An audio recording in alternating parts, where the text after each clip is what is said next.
Welcome, everybody, to the Off the Wall Hockey Show. It's a hockey show for hockey fans, part of the Steel Flyers All Sports Network. We are on episode 64, and it is getting down to the end right here. NHL regular season heading into its final week, as we've got a week left of regular season action. Still some things to be figured out as far as who gets in the West, and a lot of seeding still up for grabs as the standings are very, very tight this year. But it's all going to get figured out here over the next week, because playoffs are coming very, very quickly. And cannot wait to get into the playoff action that's coming up here in a little while. So, as always, Steele here as my co-host. Steele, awesome to have you on again. Thank you so much for taking the time. And ready to talk some hockey here as we get closer and closer to playoff action. You know, this is my favorite time of the year. I don't care what anybody says, because we're getting about ready to start the second season. Right? That's all I really care about. John, first of all, thank you for all the hard work you do for Off the Wall Hockey, for the Steel Flyers All Sports Network. If you guys aren't following the GOAT, that's right, the greatest of all time. John covers all the games. He covers all the NHL. We cover the entire NHL, okay? And you can find us out there on all of your favorite platforms.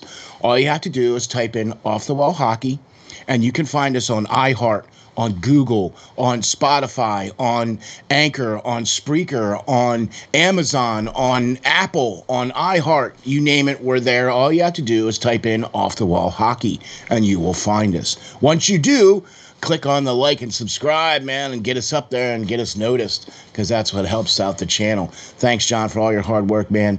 Really appreciate it. I can't wait to get into it. We got 1 week left. Yep. The end of the regular season is next Friday. Yes. A week from today. I mean, so does that mean that our next show is going to be the playoff extravaganza? Yeah, we'll be previewing. Hopefully everything matchup-wise is figured out by then. Hopefully. Because I think there's only one game that's like on Saturday. It's Seattle, Winnipeg. It's a makeup game between Winnipeg and Seattle. And it doesn't matter. It doesn't matter because they're both eliminated. So right.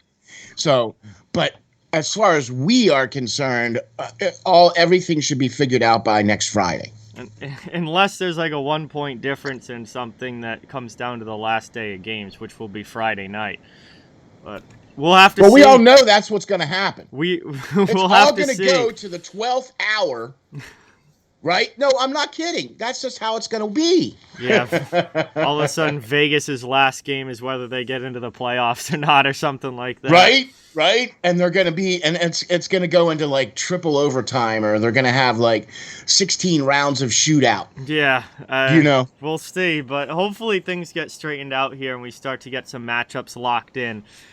But we're getting close here, as playoff action is not very far away. So let's get into it with our top stories. We have a lot to talk about, but once again, at the start of the show, just like last week, we have some very tough news, as Guy Lafleur has passed away.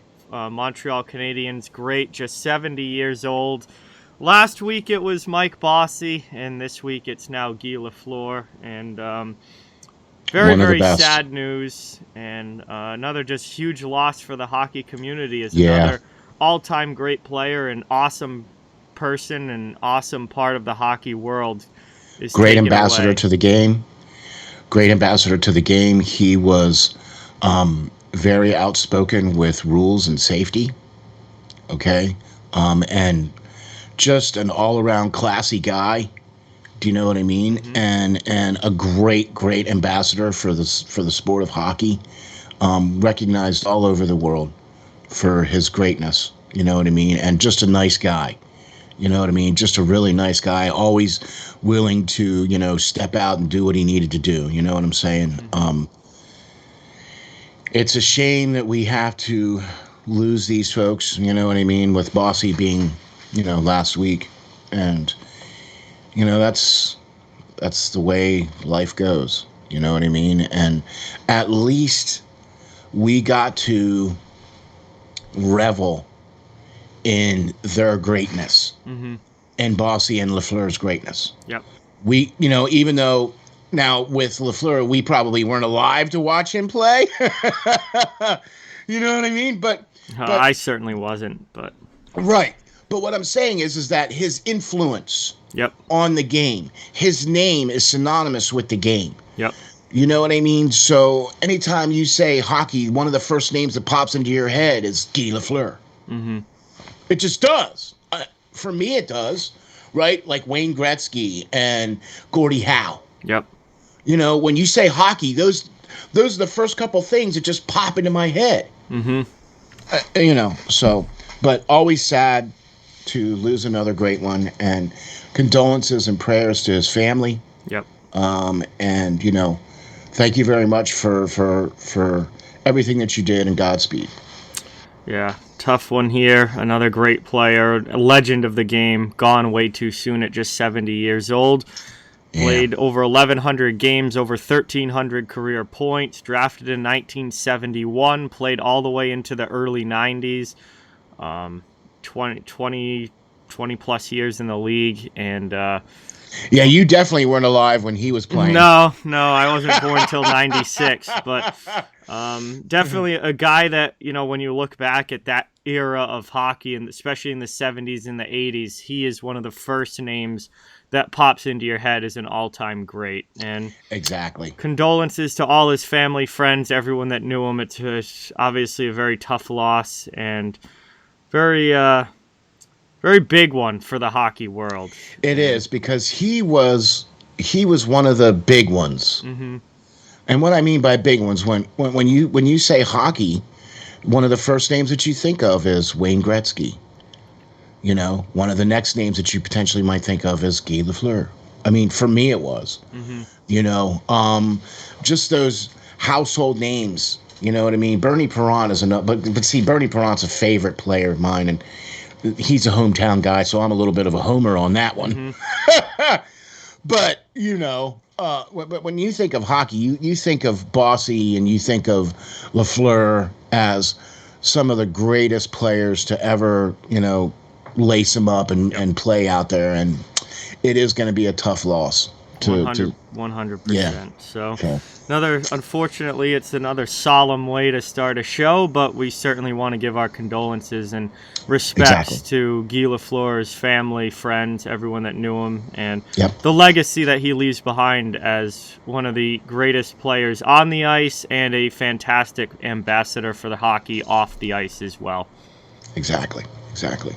So with that, we've got some top stories to get into, and we've got a lot to get into, actually, because this is the final week of the season here, and there's a lot of jockeying for a position, and there's a lot of records and all kinds of crazy stuff that's been going on. So what do you say we dive in here, John? Yeah, let's get into it. And, well, we've gotten some more things locked up as far as end of the season type stuff. The Calgary Flames have won the Pacific Division with their win last night over Dallas. They secure the top spot in the Pacific.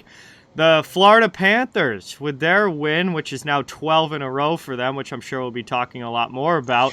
That's actually my top story. That's a pretty ridiculous winning streak. You don't see 12 in a row very often. Right. But Florida locks up the Atlantic as well as the Eastern Conference as a whole. So they will be the number 1 seed in the East and will play the second wildcard team, whether that's Boston, Washington, whoever it is. Whoever that is. And we also have our first and so far only first-round matchup that is locked in officially. The Minnesota Wild against the St. Louis Blues.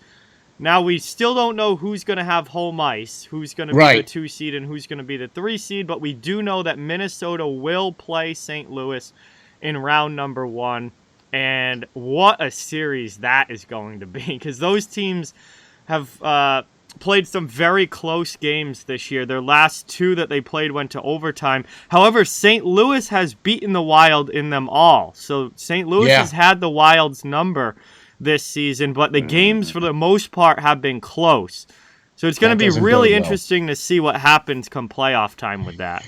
Well, now, every one of the St. Louis games up until the most recent one did not have Fleury in net for Minnesota, Okay.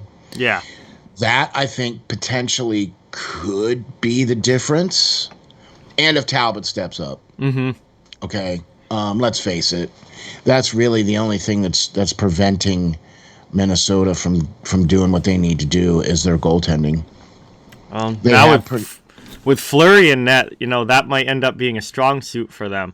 So that's what I'm talking about, right? Mm-hmm. So if we already know it's going to be against St. Louis, so there you go. You know what I mean?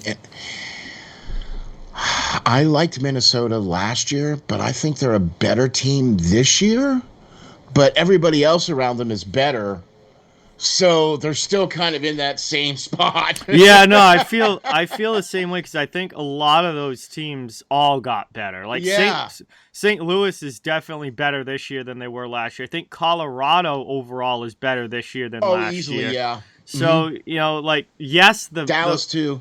Yeah, Nashville definitely. too. Like, for Minnesota, like, sure, they took a step up, they got better, but so did all of these other teams around them as well. So, it's gonna be. I think this year is gonna be such a wild postseason. It's gonna be so tight. It's gonna be really hard to predict because going into a lot of these series, I'm like, well, either team can win this. And this is certainly one of those coin flip series that I think either team can win, where I don't think there's a standout favorite. Home ice may or may not mean anything. I mean, both of these teams are certainly good enough to win on the road. So this is going to be a really fun series, and I think going to be a very tightly contested series. I would expect a lot of one-goal games between these two. I'd also expect a lot of no love lost in this one, too. Oh, yeah, divisional battle, absolutely. It's going to be playoff-style hockey. Yeah, this one potentially could be ugly as far as, the number of hits and the physicality and things of that nature. You know what I mean? There'll definitely be some hits in this series. I'm counting on that. Yeah. Because both of these teams play that hard-nosed physical style game. They kind of already are playing that playoff style hockey already. Yeah. You know what I mean? And what Minnesota did at the trade deadline was basically bolster their down the center. They bolstered their defense, and then they got, a goaltender. Mm-hmm. So could that be the thing that vaults Minnesota? I mean, look, last year their first round draw was Vegas. Mm-hmm. Right? And we felt that last year, if they would have drawn anybody else but Vegas, yep, they might have had a shot. But because Vegas plays the same type of style of game that they do, even more so, right? That, yeah, they punched Vegas in the mouth last year, but Vegas just kind of took care of business. Yeah. I mean, they went 7 games, but this one's definitely going to go 7 games, I think. For the St. Louis Minnesota matchup, I think it's definitely going to go 7 games. Yeah, I would expect 6 or 7 here. I Easily, think this series is going to remind me a lot of the St. Louis Chicago series back in 2016. And that series went 7 in the first round. It did. And it did. That was good. That was also a central second versus third divisional matchup. And that was a very, very hard-fought, tough series that was a lot of fun to watch back in 2016.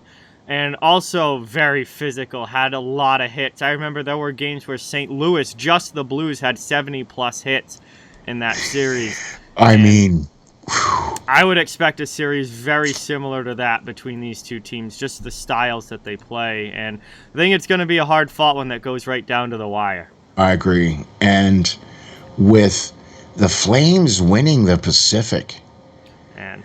Talk about a turnaround. I was just going to say that, John. I was just going to say, they are probably, the most improved team from last year? Yeah. I mean, they weren't even close to a playoff spot last year. Not even. They were way out. Well, the points-wise, they were way out of it in the division in the North. And yeah. Daryl Sutter's my coach of the year. Jack Adams Award winner, Daryl Sutter. I mean, to take a team that was not even that close to being a playoff team last year and make them not just a playoff team, but a division winner and already over 100 points on the season. Daryl Sutter's my Jack Adams vote this year. What he's done with this team has been awesome. The Blake Coleman addition has been fantastic. He's played very well for them. Getting that team to buy in and play behind that system to the point where we've seen the resurgence of Johnny. First 100-point season for Johnny Goudreau. First 100-point season for Matthew Tkachuk. 40-goal season for Matthew Tkachuk. And Johnny's approaching. I mean, he's over 30. Yeah, it's like when Sutter became the coach of the Flames, everybody was like, "Uh-oh, what's Johnny Goudreau gonna think of this? Is he gonna play defense? Is Johnny Goudreau gonna be able to play Daryl Sutter hockey? He's played best hockey of his career under Daryl Sutter. It's also a contract year too, but big time. I don't think he's leaving Calgary. If Sutters is going to stay there, okay, I don't think he's leaving. I think he's bought in. I think he's part of that whole situation now. I don't think he's going anywhere. Because from what I've understood and what I've read is that Calgary is willing to bend over backwards for him. Well, then he'll probably be staying, but he's going to get a huge contract. That's what I'm talking about. A huge contract because probably $9 million a year, easy. Yeah, I mean, I could certainly even see more than that. Looking at a guy like Kucherov, who's making $9.5. Okay, but he's only had 100-point season. Do you know what I mean? So, yeah, but he gets that 100-point year, and somebody's going to throw that kind of money at him. Well, it better be Calgary, or else he's going to fly. Yeah. I mean, Calgary isn't exactly loaded with cap space, but I feel like they're going to find a way to try and get him re-signed. He's certainly going to be getting a massive pay raise from what he's making right now, which is just $6.75 million. The other thing, though, is that Matthew Tkachuk is also a restricted free agent. I know. So they have to sign Matthew Tkachuk and Johnny Goudreau in the same year, or at least try to. And Matthew Tkachuk's making $7 million. He had a 100-point season this year, so he's going to be getting a raise. Johnny Goudreau is probably getting at least a $2.5 to $3 million raise. Right. Well, so if you're already paying $7 million for Tkachuk and you're already paying $6.5 for Goudreau, you're only forking out another maybe $3-4 million extra a year to pay these guys. Well, let's see. Tkachuk probably gets $9. Right. So there's 2 there. Right. Higher than what he makes now. Goudreau, I mean, probably get at least 3. Yeah, Goudreau is probably going to $9.5 to $10 million a year. Okay, so that's probably only looking $5 at million. $5 million that they would have to pay above what they have now, and they don't really have much for cap space. Like, they're right up to the cap, so they're gonna have to open up about $5 million in salary cap space. So how they do that? I mean, do they try and move Milan Lucic? And I bet you that's going to probably be the thing. Although I think he's got so many clauses in his contract. Really? Yeah, he's got modified no trades.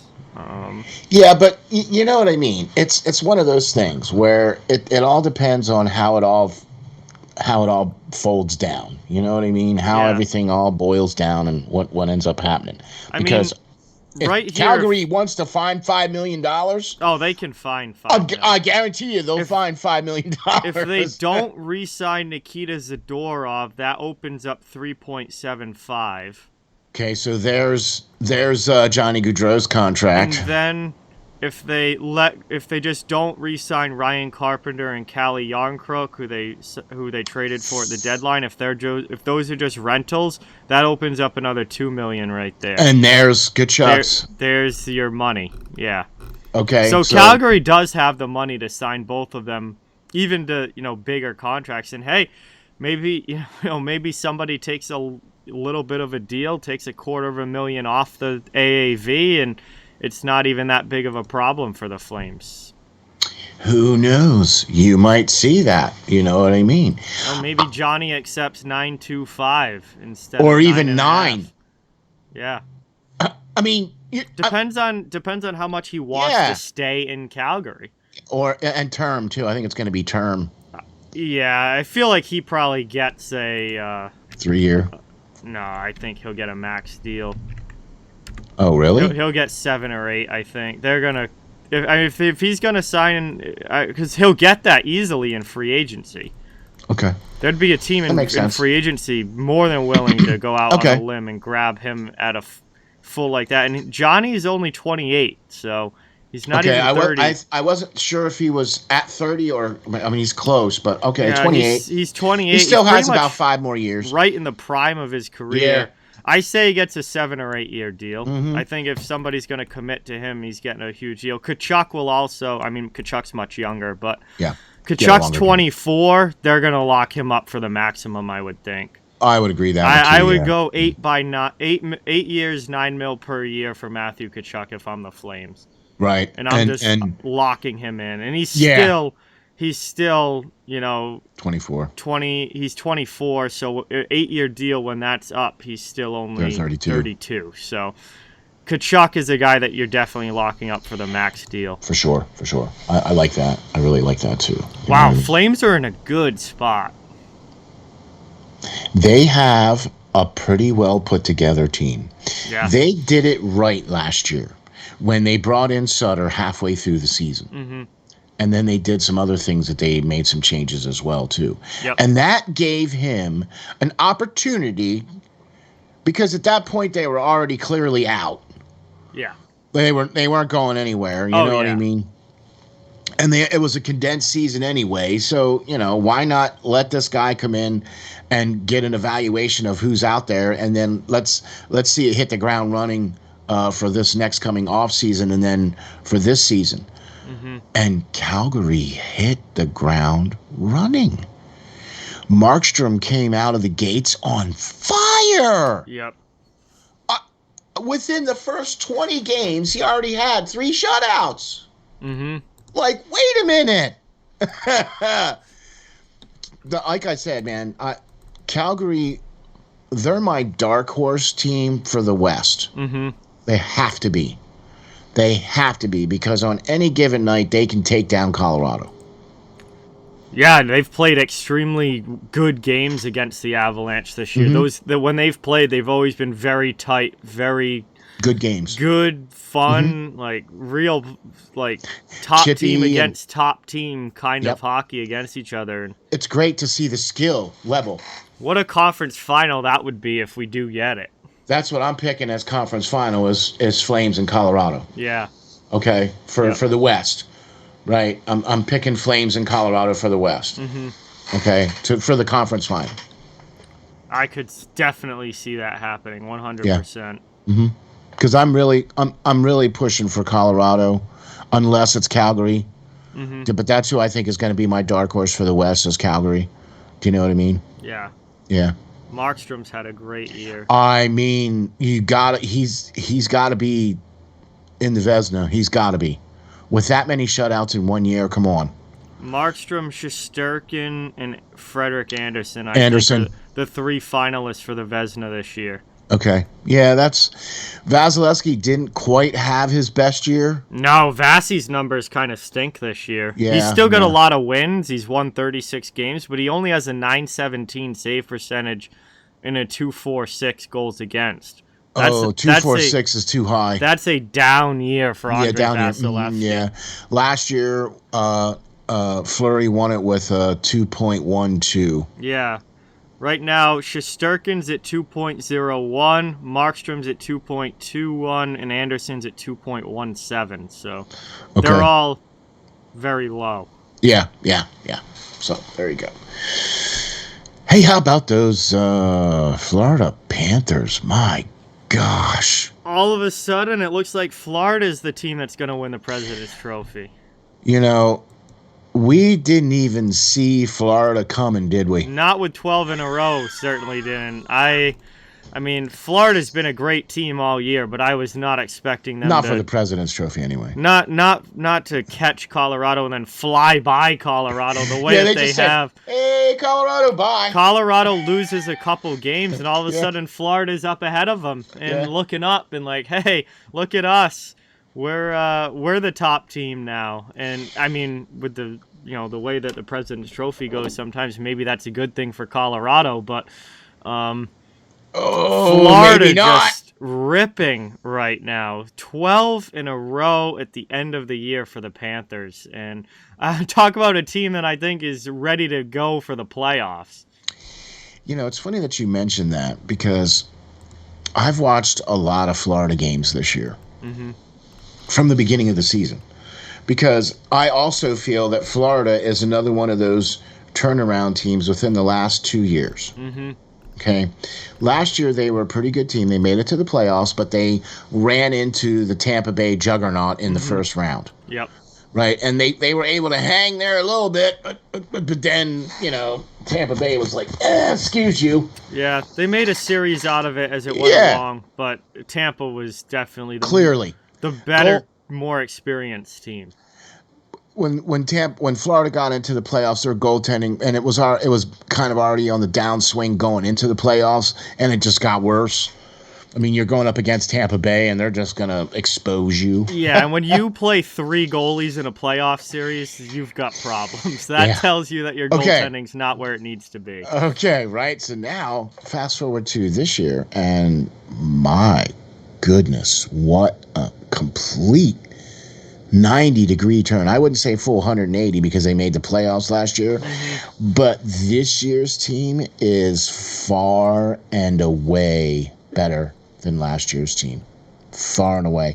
And both teams missed Ekblad for significant periods of time. Yeah. Last year he missed the whole shooting match. Yep.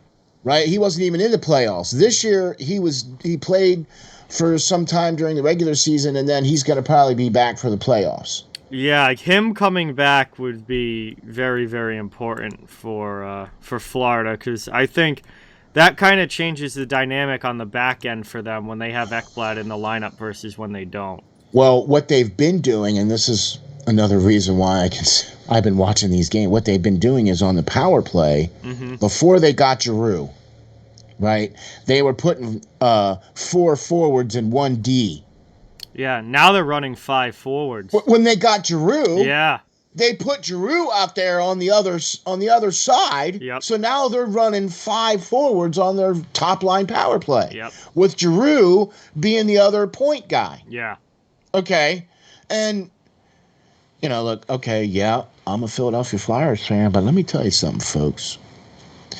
Claude Giroux got traded to Florida and has played 17 games. He has 19 points, folks. Yep. Okay, 2 goals and 18 assists. Or 17 assists and 2 goals, okay? That is over a point a game, folks, since he's been there in Florida. And he's playing on second line. Okay, so, yeah, talent is talent, okay? And when it's amazing when you put players around talent. Yep.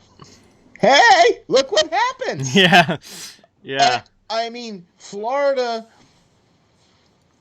is a league-leading, 4.78 goals per game now? Or are they at 5 now?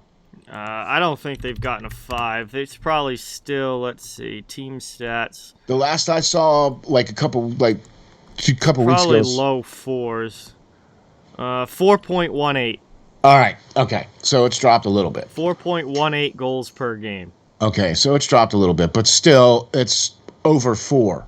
Yes. For a hockey team to have over 4 and then play relatively defensively.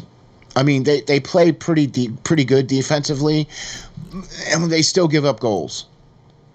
Their goaltending is still pretty good because, let's face it, Bobrovsky is about 80% of his Vezina self. So he's having a good year, and he's won a lot of games, they still have had to outscore teams to win. Mm-hmm. And when it's like you talked about this last week on the show, when you get into the playoffs, you can't count on power plays and all that other stuff. You got to be able to count on 5-on-5 and getting it done, because you're not going to have those opportunities in the playoffs because the whistles go away. Yeah. And I'm not saying that, Florida's offense is all completely predicated on power play, because it ain't. Yeah. That team can just score at will. Like, it doesn't even matter. It doesn't matter who's on the ice. Florida scored. All right. So I just looked up who the last team to score over 4 goals a game in the NHL is. The Pittsburgh Penguins, 1995-96. 4.41 goals per game. So Florida cup-winning will be team that year? Yeah.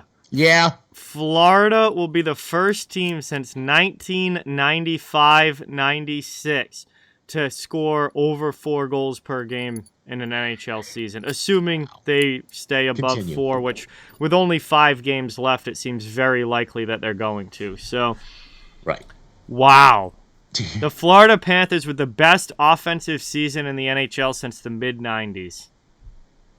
And like I said, even their goal differential is still really pretty good. Mm-hmm. I mean, they're still playing really good defensively. Yep.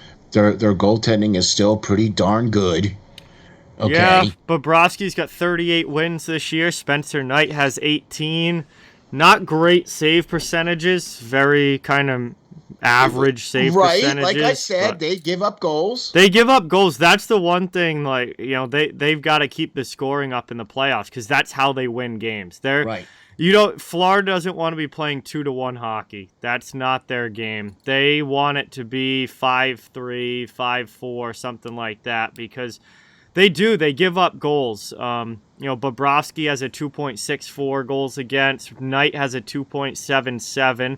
So they're both giving up over 2.5 goals per game. Ouch. Save percentages, 913 for Bobrovsky, 909 for Knight. So, again, pretty average numbers. Yeah. That's like your run-of-the-mill NHL goalie.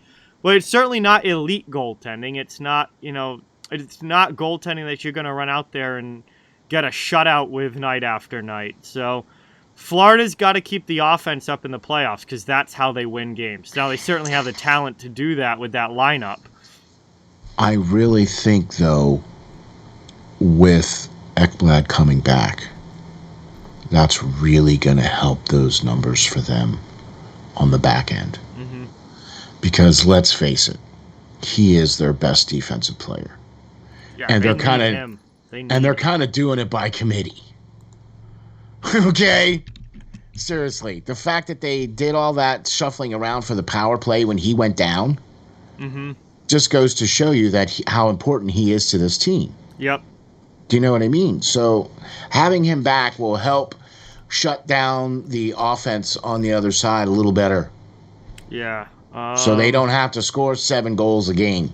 Ekblad skated at practice a couple days ago. I know. So yep. He's working closer and closer to a return, but he might miss the first game of the playoffs, but he might be in, or he might miss that first 2 games. Yep. You know what I mean? Excuse me, but depending on when the playoffs start, because I'm assuming that with the end of the season being next Saturday, the playoffs are probably going to start that following May Monday. 2nd. Monday the 2nd is the first day of the playoffs. Now, Florida might not play until Tuesday the 3rd. I mean, obviously they split up the games and what nights they're on, but I mean, Ekblad, he's at least able to skate, which is a good sign. Looks like he's closer to a return. Don't know for sure if he's going to be back, for the beginning of the playoffs or at some point during the playoffs, but Ekblad in the lineup and Ekblad out of the lineup is a big difference for the Florida Panthers defense, and they need him back as quickly as they can get him. I mean, they've definitely proven that they can win without him. Oh, they certainly can win regular season games without him, but can they win a playoff series without him? Yeah, that's going to be the key, right? You know what I mean? So there you go. All right. Well, how about that, man? We talked about some really awesome, great teams at the top. Yes. And one of the things that I want to also touch on, too, here, real quick, just to mention real quick before we move on to our next top story. It was announced that the draft lottery is May the 10th. So I just wanted to get that out there, that the NHL Draft Lottery will be May the 10th. So that will be a few games into the first round. Right. Playoffs will have started. Teams will be around Game 4 of their series by the 10th. It's like that following Tuesday or Wednesday after the playoffs start. Yeah, series will be at like Game 4-ish, somewhere around something there. Like that. Yeah, something like that. Yeah, we'll find out who gets the first overall pick. Who's going to win the Shane Wright sweepstakes? That's basically what it is. Yeah, right now. What do we have here? I think Arizona is still last, and Montreal's down there too. It's really, Arizona's at 50 points and Montreal's at 51. Those are the bottom two pretty easily, because then it jumps up to Seattle at 58 and Philadelphia at 59. Okay, so Philadelphia needs to not beat Montreal 6-3. Well, yeah, or Philadelphia right now is fourth worst in the NHL, so obviously that would have them project at getting the fourth overall pick. But ping pong balls can change that. That's what the lottery does. So, man, look, all I'm trying to say is this: if you're gonna do it, then do it so you can get somebody good. Pittsburgh did it for how many years? Chicago did it for how many years? Right? And how bad was Tampa Bay before they started getting their draft picks and stuff? they were awful. Then they got Stamkos and Hedman, and all of a sudden. So, like I said, you're gonna have to stink. Well, but come out and admit, hey, we stink. But this is what we're trying to do. Don't come out and tell me that we're 1 or 2 steps away from contention. Well, the Flyers could have had a really good pick last year if they didn't trade it away. They're going to get a good pick this year, obviously. And here's going to be the sad part. It's going to be the same stupid group that's there now, picking and working and doing all the trades and everything. It's the same group. It's not going to change. So if you're a Flyers fan, boy, you're really excited about this offseason, aren't you? Yeah, they don't have a second-round pick this year, but they do have a first. So it looks like that's likely to be a top 5 pick. And honestly, I think we can probably get a second-round draft pick if we package up some AHLers. Because let's face it, there's really not much talent on the Flyers at all. So anyway. I just wanted to say that the draft was the 10th. I didn't want to get into that big, ugly tangent. Yeah, no, the draft lottery's coming up. We'll find out who gets the first overall and what the draft order, for the lottery teams will be. Yeah. And then, what do they do? It's the first 12? 14. Everyone that doesn't, hang on, how many? No, it's 32 teams now. So I guess 16 teams make the playoffs and 16 teams don't. Yeah, but they only do a draft lottery for the first... Lotteries for all the non-playoff teams. Oh, all the non-playoff Anyone teams. that doesn't make the playoffs gets a ping pong ball.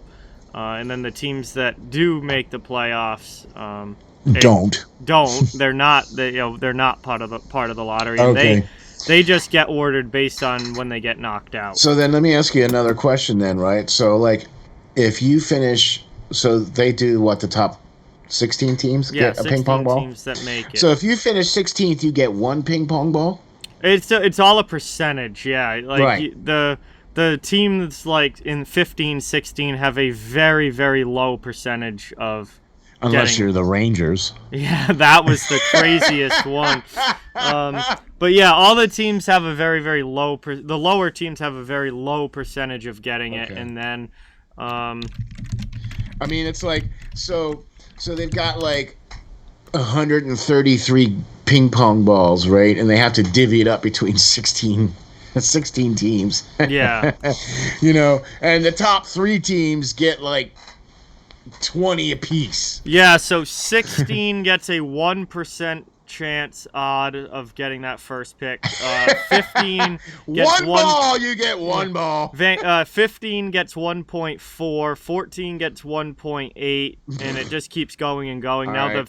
the team that finishes dead last, 16.6% chance. I was close. I said 20 balls. Yeah, I was close. Second to last team gets a 12.1% chance, and the third to last team gets 10.9%, according to this website here. Yeah. I just looked it up. Just a quick breakdown. Yeah, our crack research staff. That's what the top website says. So there you have it. Man, this has been a rather historical season, I think. I mean, it has been historical just because of the records that we've seen broken with Alex Ovechkin getting to 50 goals now. That's 9 seasons at 50 goals for him. Stamkos breaking the record. You got Johnny Goudreau, who is getting over 100 points. You got Huberto's over 100 points. You've got a plethora of players that are at 50 goals, and you have over 30 players that are at 30 goals or more. Yeah. Okay? And we have 5 teams that have at least 50 wins. And there's a potential for 3 more. Yeah. To get to 50 wins. Okay? So that's a potential of 9 teams. 9. That's half of the playoff teams at 50 wins with 100 points. Yep. It's got to be a long time since we've seen that. Yeah, I don't know, like, numbers wise how many times the last couple of years we've seen this, but it definitely hasn't happened this much, with like this many teams getting to such a large. Literally every playoff team in the Eastern Conference will be over 100 points this year. Exactly. Because Boston's at 99 and Washington's at 97 with 5 games left. They're definitely going to get 3 more points. So, and I think Boston can get at least 1 more point. Boston's going to get 1 more point somewhere along the way. So literally every team in the Eastern Conference that makes the playoffs, Pittsburgh's at 99 as well. So every playoff team in the East is going to be over 100 points. Edmonton's got a good shot at going over 100. LA probably doesn't. The wild card teams I don't think will. Yeah, because they're too far down. Still, Colorado, Calgary, Minnesota, St. Louis, and probably Edmonton in the West are all going to have 100-point seasons. Colorado 50 wins. Minnesota's at 49. They probably get 50. Calgary is at 48. They probably get 50. Let's see. Toronto's at 51. Florida's at 56. Rangers are at 51. Carolina's at 50. It's been a huge year. It's been a huge year for players. It's been a huge year for teams. Offensive output is through the roof. That's what I'm trying to say. It's been a lot of fun. I mean, it's like they had the last 2 years off or something. Yeah. Or they only played 50-some games last year. Yeah, they haven't had a full year. And then they had the year where they played up to 60 games, and they had a pause, and then they came back and played a handful of games, and then into the bubble. You know what I mean? So this has really been the first really full season. It's the first full season since 2018-19. Yeah, and boy, has it showed. I mean, seriously, has it showed, because the skill that we're seeing, the level of talent that we're seeing, the amount of goals that we're seeing, the goaltending that we're seeing. I mean, it goes the whole way through the entire gamut. I mean, you got these goaltenders who are basically just MVP seasons with Shesterkin. Okay? You've got guys that you never even heard of, with Jonathan Huberto coming out doing 111 points already and is an MVP candidate. Yeah, I feel bad for people that don't know Johnny Huberto, because he's one of the best players. He's one of the best players in the league and has been for quite a while now. He's been a great player for Florida. But because he's in Florida, he doesn't really get that national attention really until this year. Now this season, everybody's starting to pay attention a little bit. But he's been a 90-point guy in the past. He hasn't been this good until this year, but he's been a great player for a long time for the Panthers. Yeah, man. I mean, the guy just knows how to play hockey. He's one of the best playmakers in the league. Thank you. He knows how to pass. Look, anybody that can do a no-look spinorama pass, not once, not twice, but 3 times, he's my favorite player. Yeah, successfully do it. Now, I've seen him try it 2 more times.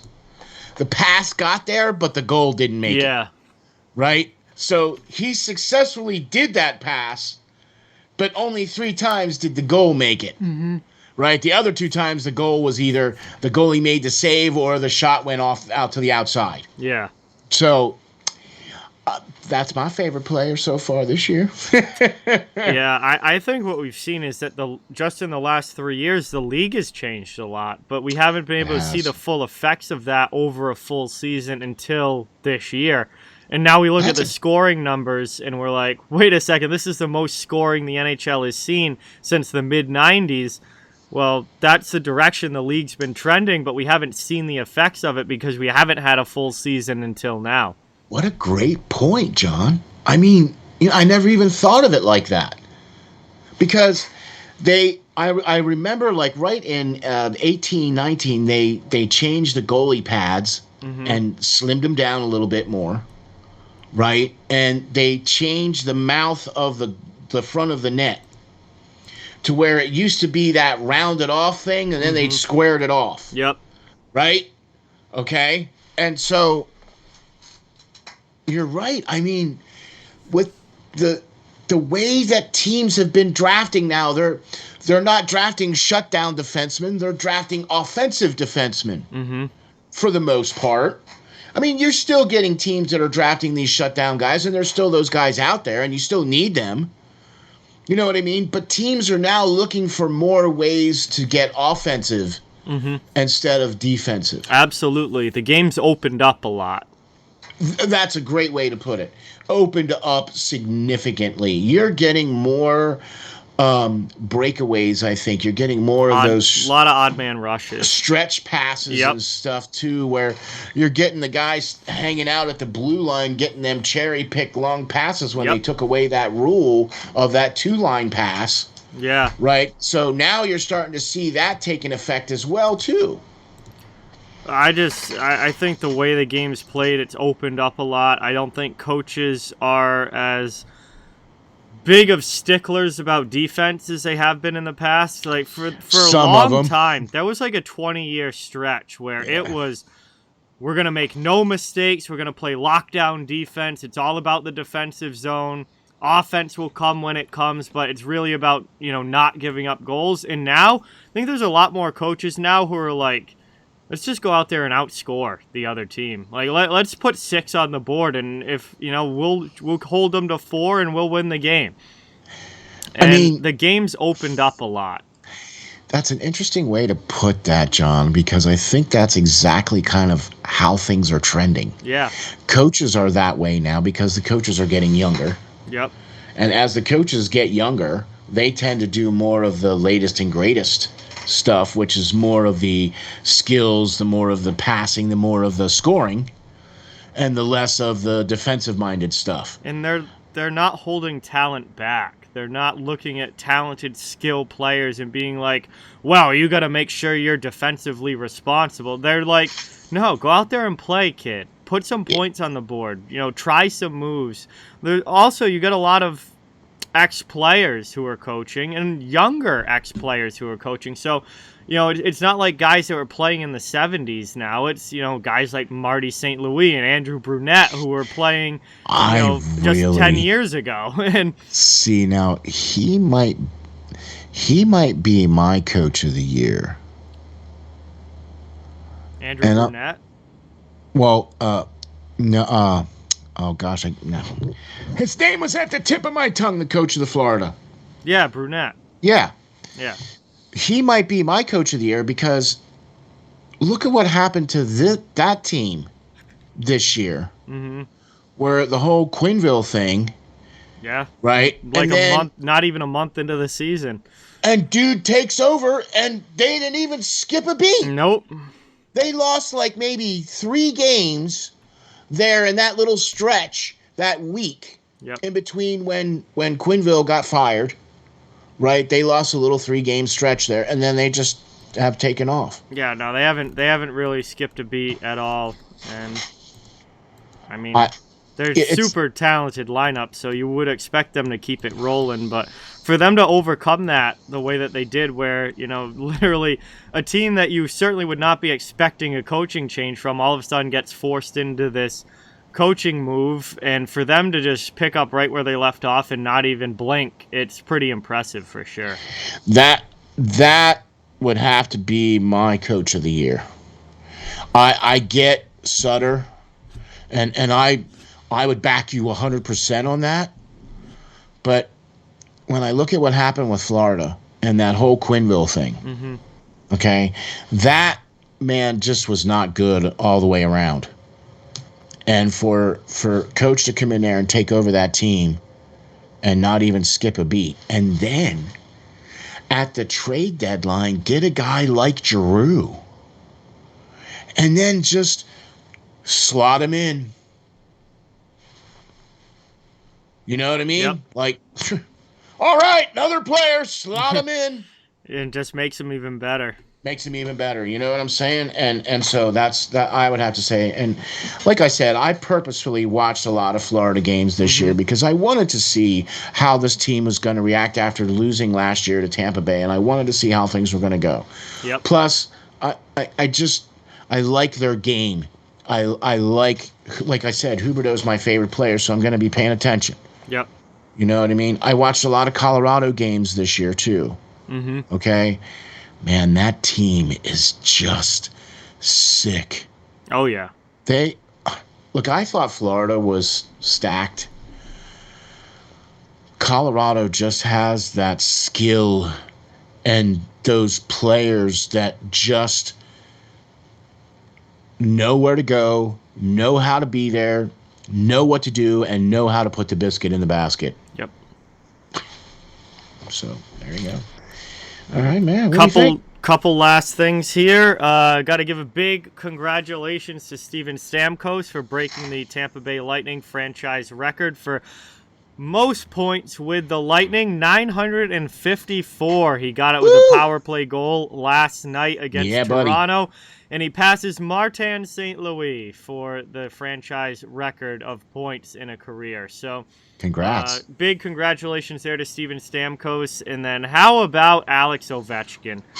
50-goal season this year at 36 years old. He becomes the oldest player in NHL history to score 50 in a season. It's also his 9th 50-goal season of his career, which ties him with Mike Bossy and Wayne Gretzky for the most career 50-goal seasons. Yeah. And obviously just another phenomenal goaltending or goal scoring display for Alexander Ovechkin. When you are mentioned in the same breath as Bossy and Gretzky, that is some rarefied air right there, Absolutely. Folks. Okay. The fact that he's done 9 seasons of 50 goals. Yep. And he's 36. Right? And he doesn't even look like he's slowing down. No, he doesn't. I literally would not be surprised if he scores 50 again next year. He's shown no signs of slowing down. Okay, so didn't this past year or this past all season, didn't he sign an extension for 5 years? 5 years. Yep. I do not see him slowing down at all. Nope. I see maybe 40 or more next year. Yep. I mean, depending on who's going to be playing with him. You know, look, I don't think Washington's going to be the same team that they are this year, next year, because they're not going to be able to keep all them guys, and you're going to see some of them guys drop off. So I don't think Washington. They're going to have to do some major stuff to try to keep Ovechkin rolling here to see if he can try to go for another cup. But I don't know after this year for Washington. You know what I mean? Yeah, they've got. Well, actually, they don't really have any UFAs. Everyone's pretty much signed. Well, their forward group is mostly signed. They've got a few on the back end, but right. Their forward group is pretty much all signed through next year as well. Okay. Actually, wow, they've still got this team committed to this core. So Ovechkin obviously has still another 4 years left after this one. Backstrom's got another 3. Okay. Kuznetsov's got another 3. Oshie's Okay. got another 3. Mantha's got 2. Wilson's got 2. Eller has another 1. Hathaway has another 1. So they've actually committed to this core forward group for the next few years. Okay. I wasn't sure about that. They are older, though. Ovechkin's 36. Backstrom's 34. Oshie's 35. I don't think you're going to see Oshie finish out his contract.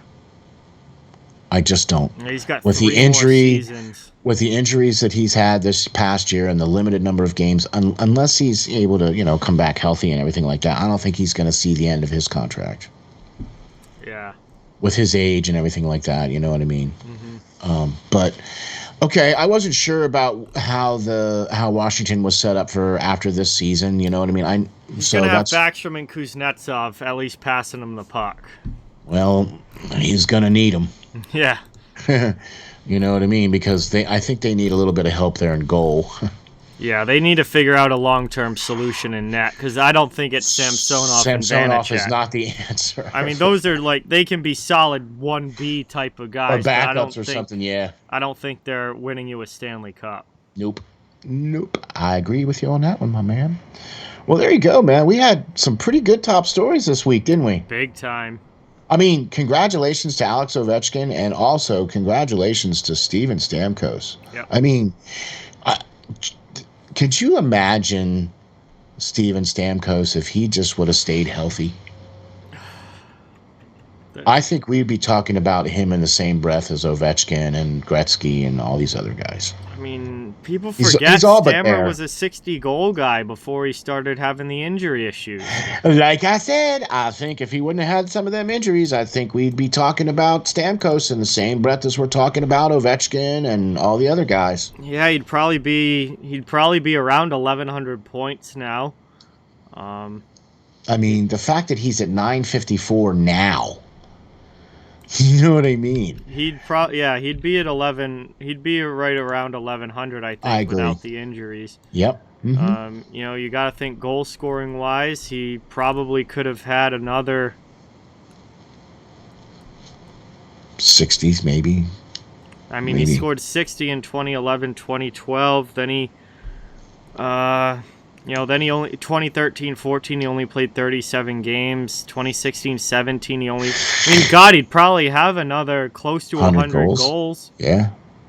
If he didn't have the injury issues, he'd probably have at least another 70 goals in his career. At least.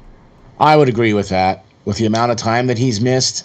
And probably another 150 points or so. Easy. Yeah. Easy.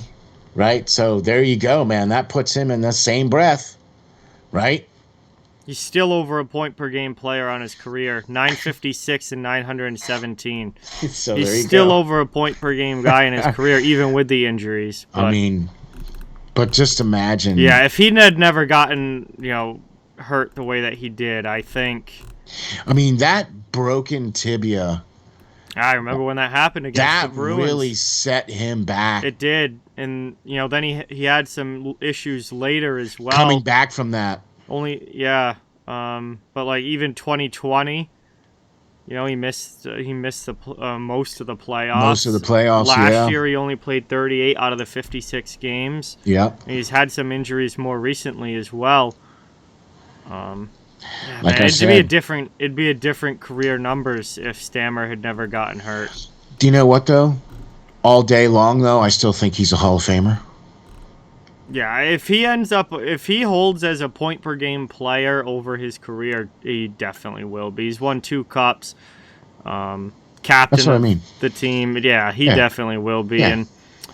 He's had a 90-point season this year. Nobody's really talking about Stamkos this year. He's had a 90-point season. 34 goals and 90 points in 76 games this year. As, he's up there now. He's 32. He's into his 30s. It's not like he's 27 anymore. And every year he just gets less and less talent around him, because Tampa Bay just gets thinner and thinner. Yeah, and as they win cups, more and more talent goes away, you know what I mean? He's still putting up some fantastic numbers. I'm here to tell you, man, do not sleep on this guy. Do not sleep on this guy. And don't sleep on Tampa Bay in the playoffs either. No. Because let's face it, they're basically just circling the water, waiting for the blood to come. They're a team that can flip the switch. They're a team that can flip the switch. They're just waiting for the blood to hit the water so they can flip the switch and off they go. Yep. I still don't think they're going to make the cup this year. I don't think they're going to go to the cup again, but I don't think that's a guarantee. I think they have a chance. I'm not picking them to do it, but I absolutely think that they have a shot to. I agree. 100%. I would say more likely than not, they're probably going to get knocked out at some point. I'm going to second that because I have another Florida team. Yeah. Kind of making it to the cup instead of that Florida team. It's another Florida team. But anyway, so.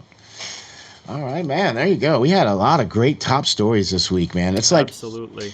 They keep getting better and better and better and better because as we keep getting closer to the end of the season and closer to the playoffs, it's like, hey, more great top stories of the week. We could spend the whole 2 hours just talking about top stories, right? Yeah, definitely. But we want to get into our regular segments now.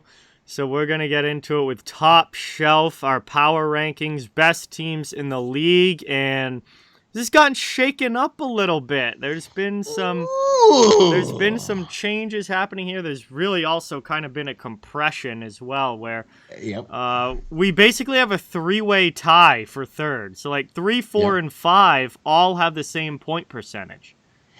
But the top three still Remain haven't changed. Yeah. They've just changed order. Yeah. But they haven't changed. They're still the same top three. And Carolina's been caught by a couple of other teams. Exactly. But they're still in the top three. Because of the tiebreaker, which is regulation wins. So right. People like to, I don't know, someone was arguing with me on stream one night about how the tiebreaker works. I'm like, it literally tells you on NHL.com, if you scroll to the bottom of the standings page, it tells you what the tiebreakers are. Like regulation wins is the first tiebreaker after games played, which obviously at the end of the season, everybody has the same number of games played. So you can cross that one out, and then it becomes based on regulation wins. So that's the top tiebreaker separating these teams right now. Exactly. And then the next tiebreaker is points, right? No. Well, points is how it's determined. So points isn't a tiebreaker. Points is okay, I'm sorry. Points is how they set the standings. Right, and then if you're tied in points, it goes to games played, but at the end of the year, that's a wash because everybody plays the same. And so then it goes to regulation wins. And then it goes to regulation plus overtime wins. Okay. And then it goes to wins in general. Okay, that's what I was going to... Okay, all right, there we go. All right, so there it is explained. Yes. Just in case y'all were wondering. And if you want to read it all yourself, all you do is go to the standings page on NHL.com and scroll to the bottom. It will say tie-breaking procedure. You click on that, and there's literally like 7 tiebreakers. They go 7 deep in tiebreakers. Right, so there you go. Now to explain it for you there, so thank you for that. But this is one of our favorite segments. It is the Top Shelf Power Rankings, where John and I rank our top 5 teams in the league, and because of how they did it this year, they removed all the math for us. So we do it real easy by the winning percentage instead of points. Yeah. Because this gives us a more accurate reading on Just started using point percentage because it makes it a math problem instead of an opinion problem. And it makes it a lot easier when it's just the math telling you. Because the math is real easy, because 1 + 1 = 2, and so obviously argue that. You can't argue that, but we can argue opinions all day long. Yes. All right. John, we just like we said at the top, we've had slight adjustments to this list, and we have a three-way tie for third. So who do we have at number 5? New York Rangers, 51, 21, and 6 with a .692 point percentage. Obviously, it's been a great year for the Rangers, one of the youngest teams in the league, but also one of the winningest teams in the league this season. They are tied with 108 points. Carolina also at 108. However, Carolina has 44 regulation wins. The Rangers have 43, which means Carolina remains in first place. But obviously tied right now with points, with 4 games remaining for both teams. So we'll see who's going to win the division and who's going to finish second. That looks like it could come down right till the last couple of games. We thought at the beginning of the year that New York was going to be a much improved team. Yes. Did not think they were going to be this much improved. Yeah, I didn't think they'd be this good. This has been an unbelievable year for them. For the first time in a while, they've got a 50-goal scorer in Kreider. Yep. For the first time in a long time, they've got they're calling him Prince Shesterkin. Oh. He's right, because he had King Lundqvist. Yeah, Prince. Right, Shesterkin. so they're calling him Prince Shesterkin. He's gonna win the Vezina, in my opinion. He's gonna. We talked about this last year with Joe and everybody, and we all thought that he was gonna be winning the Vezina in the very near future, and here he is now in the conversation only a year later. He's gonna be one of the best goalies in the league for a good stretch here. Yeah, I agree. 100%. And assuming he stays healthy, hopefully we don't get like a Ben Bishop situation.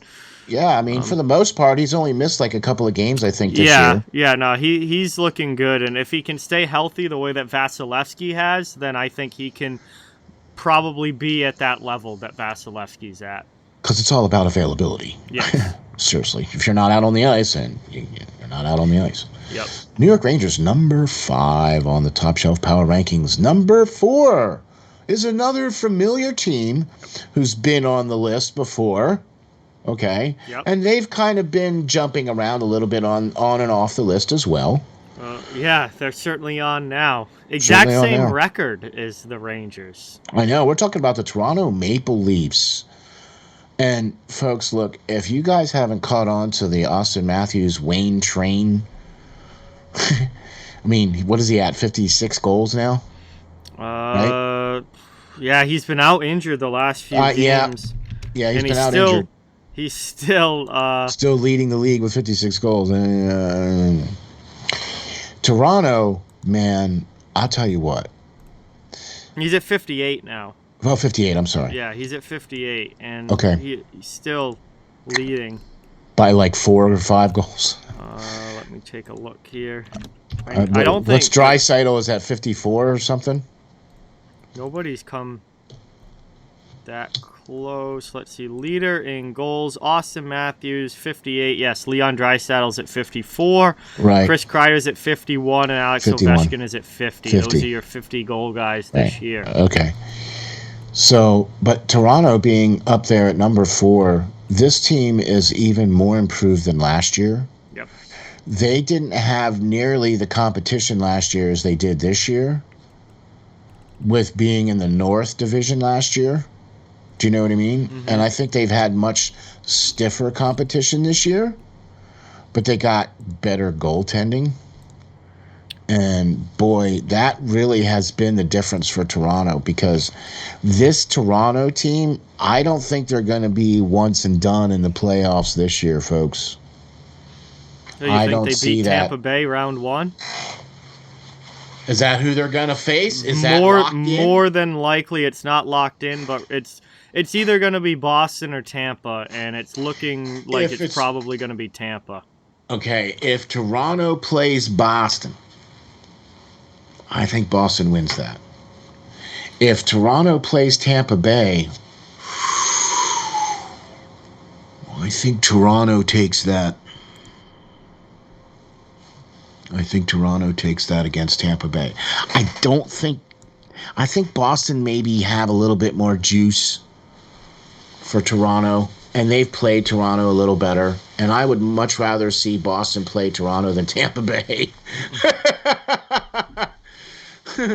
Because yeah, I'm going with that. All right, I think Tampa. Well, Tampa just beat them 8-1 last night. I know. And Boston hasn't won a game against the Leafs all season. Okay. I think Tampa could give them a run. I think Boston would be. I'd be very nervous for that series. Okay, so you would much rather see Boston play.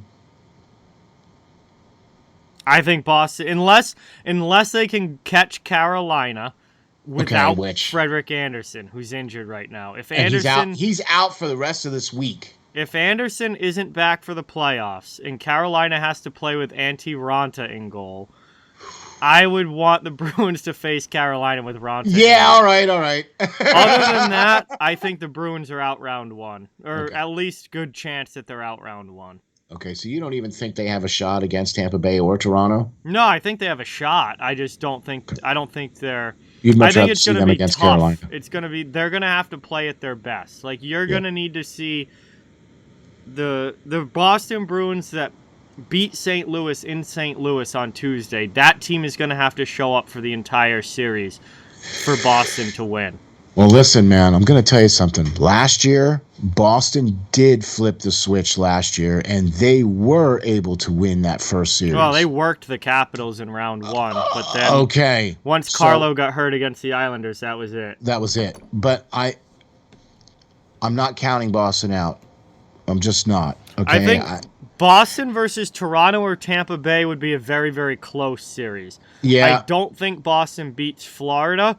And I don't think Boston beats Carolina if Frederik Andersen is healthy. If Andersen is not healthy, I think that gives Boston a big edge. Okay. All right. There you go. All right. So there we have I think Tampa or Toronto, if that were the matchup, that'd be a flip series. That would go either way. That's kind of what I'm thinking is going to end up happening. You know what I mean? And I'm agreeing with you on that one for sure. But Toronto, 51-21-6. I think they are a much improved team. They're also tied with New York and Carolina at .692 winning percentage. But Toronto, man, Jack Campbell in net is going to be the key for them. He has been the key for them all year. Gotta be good in the playoffs. Gotta be. That's the only way. Toronto is gonna make it. The only way. Yeah, because Shalgren isn't going to win a lot of games in the playoffs for you. And Mrazek coming off an injury, if he's even able to come back, I don't trust that. Jack Campbell is the key to Toronto's playoffs. Exactly. There you go. All right. Number 3 on the top shelf power rankings is the mentioned Carolina Hurricanes. Yes. They are at 50-20-8, but they have a .692 winning percentage. Yeah, their point percentage is the same. One less win, but they make up for it in the 2 more OT losses and 1 less regulation loss. So, exactly. Carolina has been a staple of the top 3 pretty much all season, and that continues. They've had a little bit of a rough stretch, but they've won their last 2 games, so it looks like they might be starting to come out of that a little bit. Well, the fact that you mentioned it with the injury, to Andersen, he's out at least until the playoffs. I don't. That's the worst case scenario here for Carolina is to lose Andersen. They're saying he's out at least 1 week. Yeah. So that's at least until the playoffs. And if I was Carolina, if he's able to come back for the last game, then I'd let him play that last game. As a tune-up, absolutely. But otherwise, I'd shut him down until the playoffs. Because Carolina drops to second below the Rangers. They're tied right now. I think with Andersen out, there's a chance the Rangers win that division, and then Carolina plays Pittsburgh in round 1, and then Pittsburgh doesn't have their goalie either because Jarry's hurt. Right? So you'd have two teams playing in the playoffs who are potentially missing their starting goalie. You'd have the battle of the backups with Ronta versus DeSmith. I'm still taking Carolina on that one all day, though. That'd be interesting if the Over two teams that are Pittsburgh? missing their goalies end up playing each other in Would you round take one. that? Would you take Carolina over Pittsburgh if DeSmith and the backup Ronta was playing? Who would you take? I'd start taking overs in the games, though. Okay, all right. No, okay, yeah. I'd start picking games to have a lot of goals. We're not talking about the money line here, man. I'd probably lean Carolina just because I think that Carolina defensively has a leg up on Pittsburgh. So I'd probably take Carolina, but man, that'd be interesting if we started to see backup goalies duking it out in the playoffs.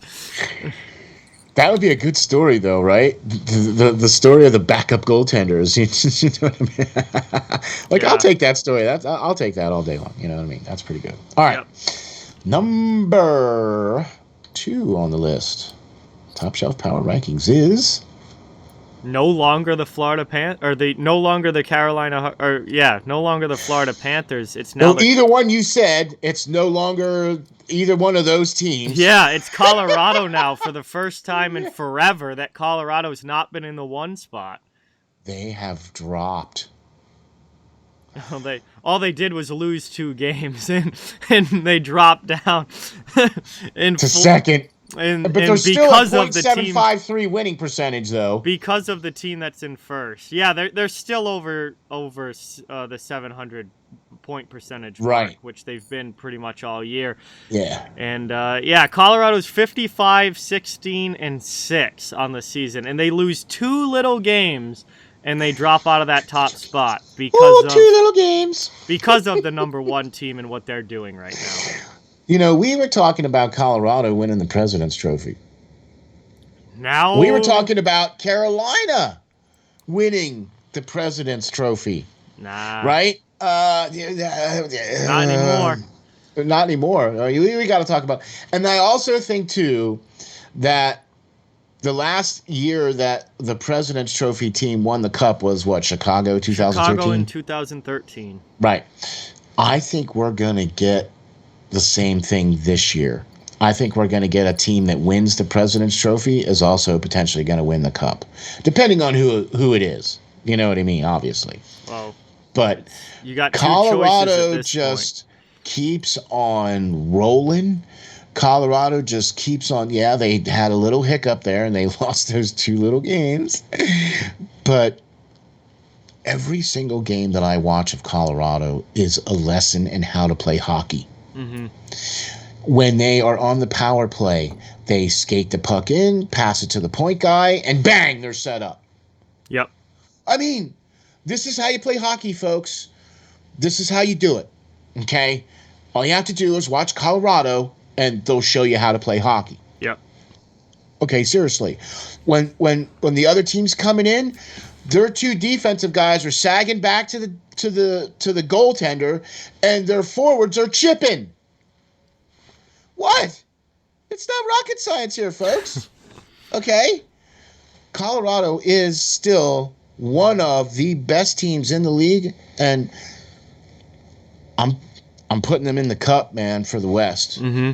I'm putting them. I'm having them fight it out with Calgary, but I'm putting them in the Cup for the West. Is Colorado? Yep. Colorado still could win the President's Trophy. They are 2 points back right now with 5 games remaining of the number 1 team in the NHL right now, and also number 1 here on our list, and that is the Florida Panthers, who, with their 12-game winning streak that they're currently on, have moved to 56, 15, and 6 on the year, a .766 point percentage, and first overall place in the NHL with 118 points.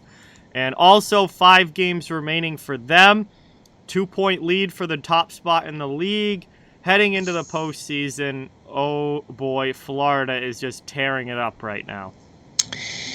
Do you know, it's been amazing watching this battle. You know, between the top teams. And we even had Calgary was thrown in there at one point. Okay? You notice how there's only one Western team on the list? Yeah. Okay? What does that tell you? The East is stronger than the West, and it has been all year. Okay. The fact that you got Florida, and then we've even had Tampa skating on this list too. But almost every single team that's on this list is from the East, with the exception of Colorado, obviously. But I think Florida has overtaken and has become that team now that is the team to beat. I think that they are going to suddenly become the darlings, okay? And because that's a great story for Florida. To see them guys hoist the cup, that to me that would be awesome to see Florida win the cup. 100%, absolutely. You know, to see a warm weather state, you know, who's been in the league now since right around when you came on this rock. You know, to be able to finally put together, I mean, a team like they have this year. And to go out and win a cup, I mean, my gosh. It's there. All they have to do is win, and it's there. And they can have it, and it's theirs. Yeah, I mean, this is a team, obviously, you know, they've watched their in-state rivals lift the cup the past 2 years. You know, they've never won the Stanley Cup. They went to the finals in 1996, but lost to Colorado that year, which we could see a rematch of that finals this season. But Florida's, you know, watched the Lightning win cups. Tampa Bay has 3 now, and they haven't won it. So that would be monstrous for them and their fan base if they were able to at least get one and become a team that can say that they've won the Stanley Cup in their history and take another one off the list of teams that haven't. And exactly. You know, obviously they've done everything right in the regular season. Now it's all about doing things right in the playoffs. That's right. And can they? They are going into it this year with a much more stable goaltending. Yep. Okay, because even though Bob and Shane Knight haven't played, you know, elite goaltending this year, they've still played well enough for them to be where they are. Okay, and they're still playing well enough to. It doesn't really matter how many goals are scored on them because Florida can just outscore you. Yep. So when you have that kind of thing, and then if Shane or if Sean or if Bob get hot, then that just, you know, that's what I think is going to happen. I think one of those two goaltenders is going to get hot, and then that's going to be it. You're just not going to see anything get past them guys, and you're just going to see Florida take it. Well, I mean, certainly a good enough team to do it. We'll have to see how the playoffs go for them, but they are the number 1 team in the NHL now with 118 points and a 766 point percentage. So, moving on now, best game of last week. Quick look at some of the great action that took place last week.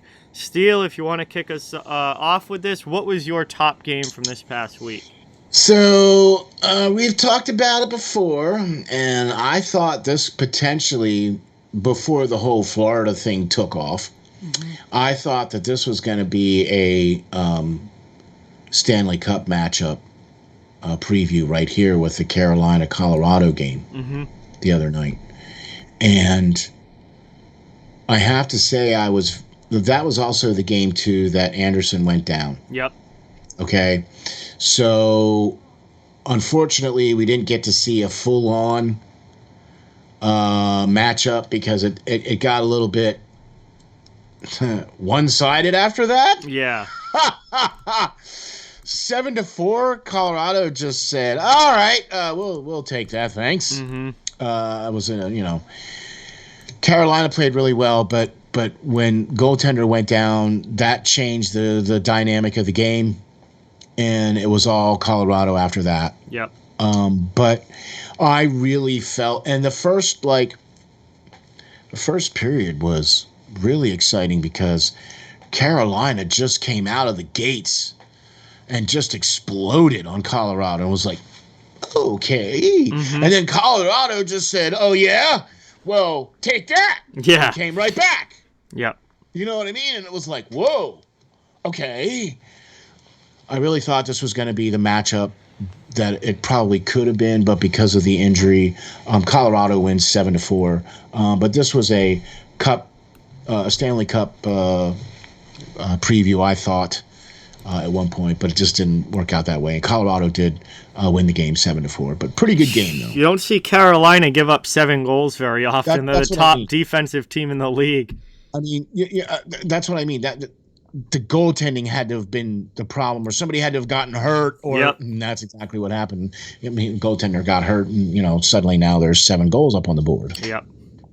So, John, who was your game of the week? Oh, this was a fun one on Easter Sunday. I didn't stream this game, but I watched it. I was hanging out and watching this one between the San Jose Sharks and the Minnesota Wild. And what a back-and-forth affair this was.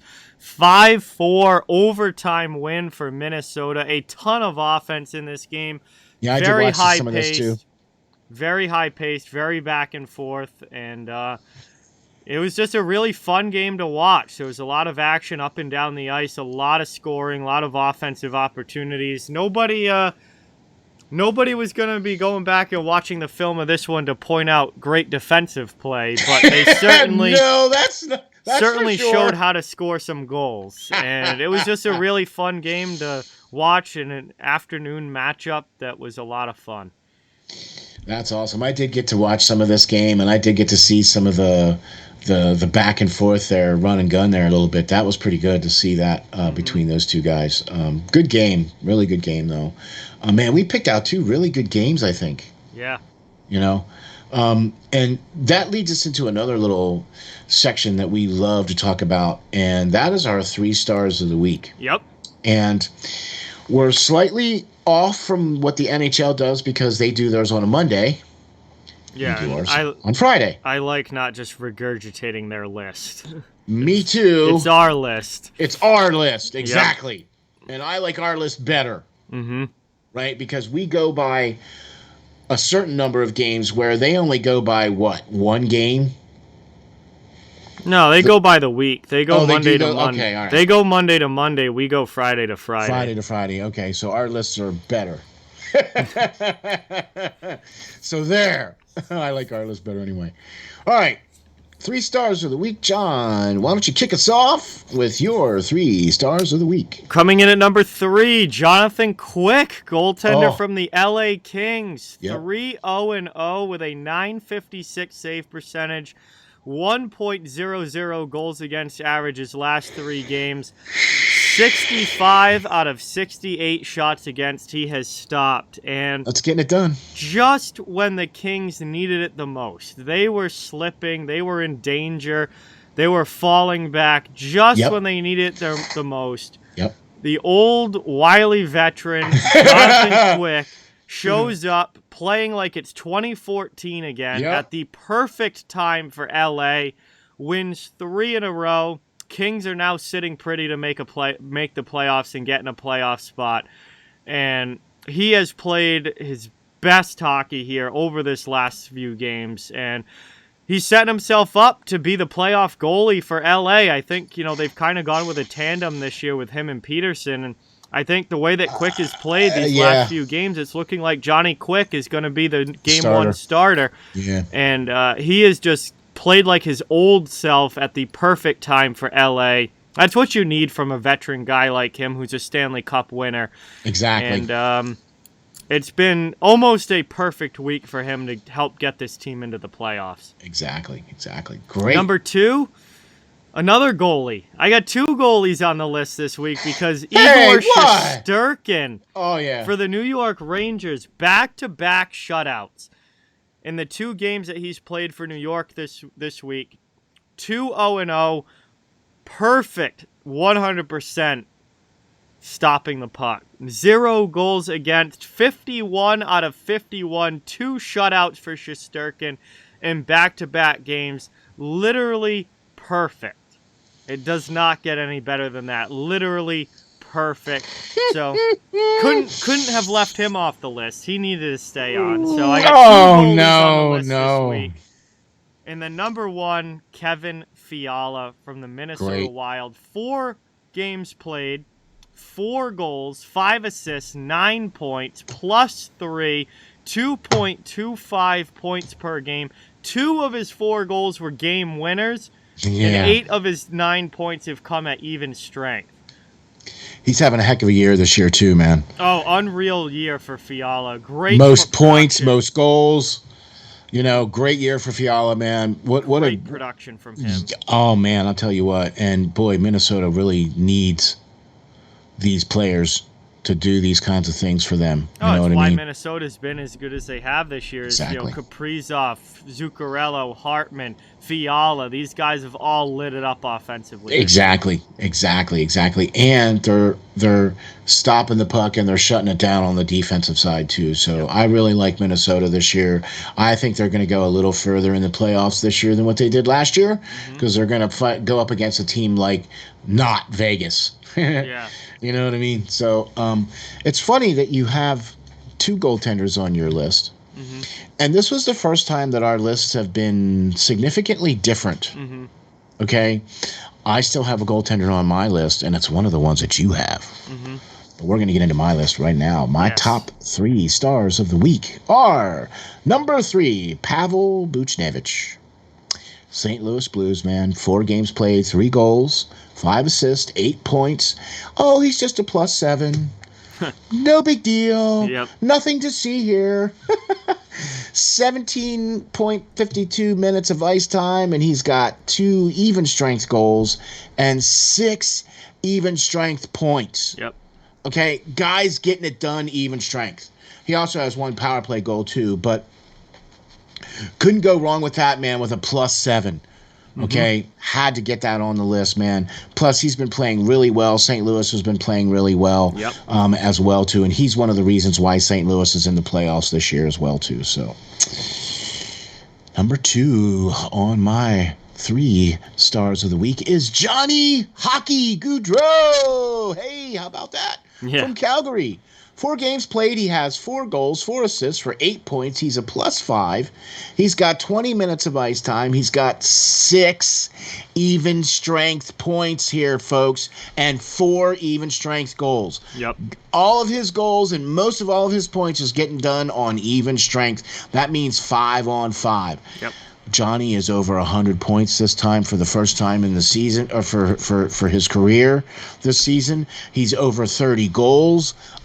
He's just had a phenomenal year, and any chance I get to put Johnny Hockey on my 3 stars of the week, he's going to be number 2. My number 1 star is your number 2 star, and that is Igor Prince Shesterkin. That's right, I'm coining it right now, from the New York Rangers. 2 games played, perfect. He has 120 minutes of shutout time in a row. Wow. 2 full games. 2 full games. He stopped every shot. Okay, 2 shutouts in a row. Can he go for 3? I think the last time we saw a goaltender do that was it I can't think if Vasilevsky did it last year. I don't know. I don't know the last time I know Brian Boucher did it once. He had like 3 games. Wow. That's so much hockey of shutout time. 3 games. Wow. Yeah. But I think the record, is 4. Okay. Right? I think the record is 4. So either way, still, I don't care. Igor Shesterkin is my number 1 star of the week because he gets 2 shutouts, and he's been perfect so far this week. So that's my number 3 star. Or my number 1 star is Igor Shesterkin from New York Rangers. All right, there we have it. It's a lot of players playing great hockey this week. And this was tough. Oh, yeah. This was tough to do because, man, I looked at Jonathan Quick and I looked at Fiala and I was like, man, all right. But so there you go, man. This was a tough list, but I think we got some great players on here. All right, time now to look at hottest and coldest teams. And we always like to start with the positive, so we'll do hottest first. Top 3 hottest teams in the NHL right now. Steele, take us away. Okay. I do mine a slightly different than the way John does his. John bases his hottest teams off of the last 10 games. I just base it off of the number of wins they have in a row, and obviously on the flip side, the number of losses they have in a row. But this week, we couldn't deny this team because, let's face it, 12 games in a row basically just slaps you in the face. Yeah, it was an obvious number 1 this week. There was right? No even thought about it. Right, Florida number 1 hottest team. They've won 12 games in a row. Drop Mike. What? By far the hottest team going right now. Yep. Not even a question. Number 2 hottest team for me, New York Rangers with 4 wins in a row, and New York getting hot right when they need to, right at the end of the season. They need to continue to win in order to win the division, which they potentially can do. Crazy that the Rangers might win the division this year.